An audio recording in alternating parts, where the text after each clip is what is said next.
गुजरात के कई जिलों में चांदीपुरा वायरस ने कहर बरपाना शुरू कर दिया है। इस वायरस की वजह से अब तक 32 जानें जा चुकी हैं। वहीं संक्रमण की संख्या 84 पहुंच गई है। गुजरात के अलावा राजस्थान और मध्य प्रदेश जैसे राज्यों में भी चांदीपुरा वायरस के केस सामने आ रहे हैं। चांदीपुरा वायरस क्या है, ये कितना खतरनाक है, इससे कैसे बचाव करें और सरकार का इस पर क्या कहना है, हेल्दी नेशन के आज के इस एपिसोड में इसी पर बात करेंगे। नमस्कार, मैं हूं अदिति शाह और आप देख रहे हैं news nation digital. Chandipura virus एक ऐसा वायरस है जो सीधे बच्चों पर अटैक करता है। एक्सपर्ट्स का कहना है कि इस वायरस से संक्रमित होने पर 48 से 72 घंटे के भीतर मौत हो जाती है। चांदीपुरा वायरस एक आरएनए वायरस है। यह वायरस सबसे ज्यादा फेबोटोमाइन मक्खी यानी सैनफ्लाइज से ही फैलता है। मच्छर में एडीज ही इसके पीछे ज्यादातर जिम्मेदार है। 15 साल से कम उम्र के बच्चे सबसे ज्यादा इसका शिकार होते हैं। उन्हीं में मृत्यु दर भी सबसे ज्यादा रहती है।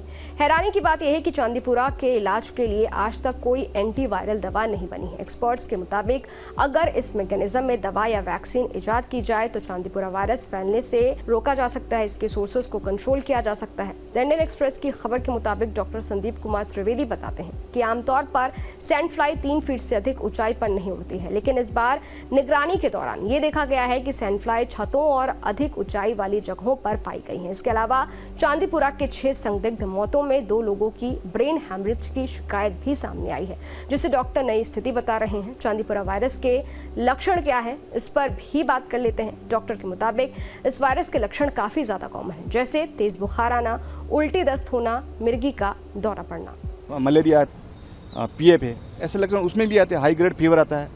हाई ग्रेड फीवर उसमें फ्लू नहीं होता है। हाई ग्रेड फीवर, हाथ पांव टूटना, उल्टी होना, हेडेक होना, बाद में मिर्गी के दौरे, क्योंकि वो पीएफ के जो लक्षण है ना, वो मेनिंजाइटिस कर लेते हैं ब्रेन में जाके, तो उसके लक्षण ऐसे होते हैं। लेकिन इसके जो फ्लू लाइक जो सिम्टम मिले हैं वो चांदीपुरा वायरस के जो लक्षण से मिलता जुलता है, इसलिए उसका अभी तक उन्होंने चांदीपुरा वायरस। ये वायरस कितना खतरनाक है इसका अंदाजा इस बात से लगाया जा सकता है कि वायरस से संक्रमित बच्चे में लक्षण दिखने के 48 से 72 घंटे के भीतर मौत हो जाती है। यह वायरस सीधे मस्तिष्क पर अटैक करता है। इससे मस्तिष्क में सूजन आ जाती है।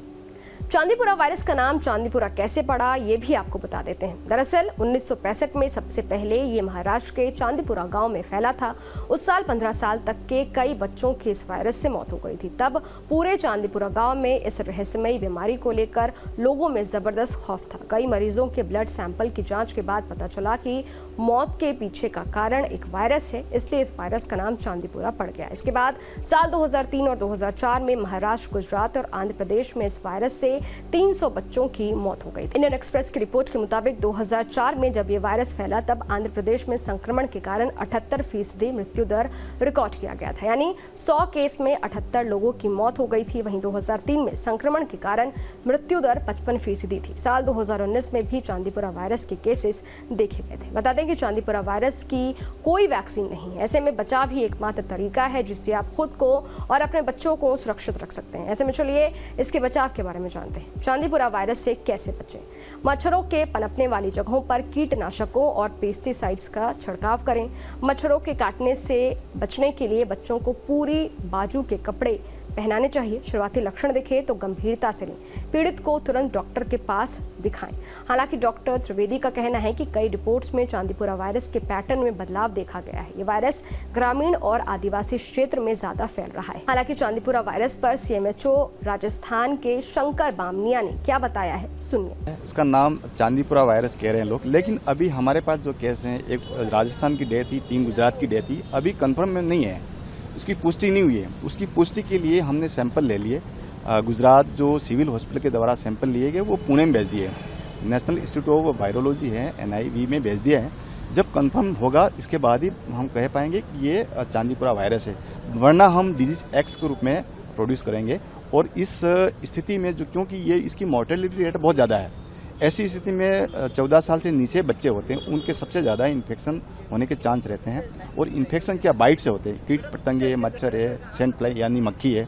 तो हमें इसको कैसे रोकें, मक्खियों कैसे रोकें, मच्छर कैसे रोकें, तो उसके लिए anti adult activity, anti larval activity, source reduction, house to house survey हमारी टीमें कर रही हैं, ताकि पता चला कि कोई ऐसा केसेस तो नहीं है। अगर ऐसा केसेस मिले तो तुरंत प्रभाव से हमारे नज़दीकी हॉस्पिटल में जाके उनका हम सैंपल लेते हैं, इलाज कराते हैं, सिम्टोमेटिक इलाज। इसमें वायरल डिजीज में कोई एंटीडोट नहीं होता, कोई एंटीवायरल ड्रग इसके लिए नहीं है। इसके लिए जो सिम्टम डबल हुआ, हेडेक हुआ हेडेक की गोली दी, फीवर हुआ तो फीवर की गोली दी, ताकि वो कॉम्प्लिकेशन नहीं हो। लेटर स्टेज में क्या कॉम्प्लिकेशन में वायरस ब्रेन में चला जाता है और ब्रेन में जाते नर्वस सिस्टम को डैमेज करता है, यानी कि वहाँ सूजन आ जाती है ब्रेन में, तो वो कोमा में मिर्गी पड़ते हैं, तो उसकी डेथ होने। वहीं गुजरात के स्वास्थ्य मंत्री ऋषिकेश पटेल का कहना है कि राज्य में कई जगहों पर चांदीपुरा वायरस के मामले सामने आए हैं। डरने की जरूरत नहीं है, हमें सतर्क रहने की जरूरत है। स्वास्थ्य मंत्री ने कहा है कि प्रभावित क्षेत्रों में गहन निगरानी की गई है। जिला में शंकास्पद वायरल एन्सेफेलाइटिस के 3 केस निकले हैं, जिनमें 2 में मृत्यु हो चुकी है और तीसरा एडमिशन सारवार चल रही है उसकी। तो यह रोग सैंड फ्लाई नाम के मॉस्किटो से होता है। सैंड फ्लाई जब किसी व्यक्ति को काटती है तो उससे वायरस ट्रांसमिट होता है और इससे रोग होता है। इसके लक्षण में हाई ग्रेड फीवर, यानी बहुत 104 या 105 डिग्री फ़ारेनहाइट तक का फीवर आता है, और उसके बाद में डायरिया होता है और फिर कन्वल्जेंस, जिसको हम गुजराती भाषा में खींच कहते हैं, वो आती है। तो जो भी इन पेशेंट हो 0 से 14 वर्ष के बच्चे, उनमें ये लक्षण दिखा है तो उनको तात्कालिक प्राथमिक आरोग्य केंद्र, सामूहिक आरोग्य केंद्र, सब डिस्ट्रिक्ट हॉस्पिटल या मेडिकल कॉलेज GMS हिम्मतनगर के वहाँ पर संपर्क करना चाहिए और वहाँ से सारवार लेना चाहिए। हमने यहाँ पर हमारे ज़िले में 50 टीमें बनाई है। 25 टीमें अभी बिलोड़ा और 25 टीमें मेघरज में कार्यरत है। यह सभी टीमें 5% मैलोथियन पाउडर का डस्टिंग का आयोजन करके सभी कच्चे मकान जो हैं वहाँ के कच्चे मकानों में डस्टिंग का कार्यक्रम चल रहा है। 5% मैलोथियन की डस्टिंग से सैंड फ्लाई मर सकती है, तो उसकी वजह से ये डस्टिंग का एक मास लेवल पर आयोजन किया गया है। और मेरे सभी खेड़ित किसान भाइयों से ये अनुरोध भी है कि उनके विस्तार में वो स्वयं पेस्टिसाइड और इंसेक्टिसाइड्स का भी सैंड फ्लाई और दूसरे मॉस्किटोज़ का मारने का उपयोग कर सकते हैं। सभी बच्चों को पूरे कपड़े, लॉन्ग स्लीव्स के कपड़े, शर्ट पहनाने का, फुल पैंट्स पहनानी चाहिए, ताकि कोई मॉस्किटोज़, चाहे वो सैंड फ्लाई हो या एडिस इजिप्टी हो या कुलेक्स मॉस्किटो, सभी रोगों से बचा जा सकता है। अभी vector borne disease, monsoon season में वेक्टर बोर्न डिजीज़ के इसका इंक्रीजिंग ट्रेंड देखा जाता है। तो अगर हम सावधानी रखें, पूरे कपड़े पहने, मॉस्किटो रिपेलेंट्स का यूज़ करें, तो हम इन रोगों से बचा जा। खैर, ये वीडियो आपको कैसा लगा? इस वीडियो पर आपकी क्या राय है? कमेंट बॉक्स में जरूर बताइएगा। देश और दुनिया की तमाम खबरों के लिए देखते रहिए न्यूज़ नेशन डिजिटल, मेरे यानी अदिति शाह के साथ। शुक्रिया। न्यूज़ नेशन अब व्हाट्सएप पर खबरों की ताजा अपडेट के लिए न्यूज़ नेशन के इस QR कोड को स्कैन करें।